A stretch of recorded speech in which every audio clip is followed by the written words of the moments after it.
Winter Kashmir সিরিজের last part. আমরা সকাল সকাল বেরিয়ে পড়েছিলাম শ্রীনগর থেকে সোনমার্গের উদ্দেশ্যে। উইন্টারে খুব বরফ পড়লে গগনগির অবধি যাওয়া যায়, কিন্তু আমাদের ভাগ্য ভালো ছিল যে আমরা সোনমার্গ অবধি যেতে পেরেছিলাম। সোনমার্গ পৌঁছতেই তোমাকে ছেঁকে ধরবে পনি রাইড করানোর জন্য, কিন্তু তোমরা ওগুলোকে পাত্তা না দিয়ে আমাদের মতোই রওনা দেবে স্লেজ গাড়িতে থাজিওয়াস গ্লেশিয়ার দেখার জন্য। থাজিওয়াস গ্লেশিয়ারের কাছে গিয়ে আমরা যখন সময় কাটাচ্ছিলাম তখন আমাদের মনে হয়েছিল এই পৃথিবীতে স্বর্গ বলে যদি কিছু থেকে থাকে তাহলে সেটা এখানেই, এখানেই আর এখানেই। হ্যাঁ, অসাধারণ থাজিওয়াস গ্লেশিয়ার, কিন্তু গ্লেশিয়ারের ওপরে ওঠা যেমন শক্ত, নিচে নামা কিন্তু আরও শক্ত। কি মনে হয় এতটাই কি সহজ? তাহলে দেখো কেমন লেগেছিল।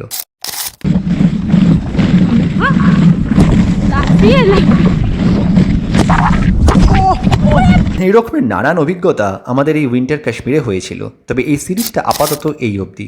যদি ভালো লাগে তাহলে অবশ্যই আমাদের জানিও। উইন্টার কাশ্মীর আমাদের কাছে একটা রূপকথা হয়েই থেকে যাবে। বাই দ্য ওয়ে, আমাদের ফলো করতে কিন্তু ভুলো না।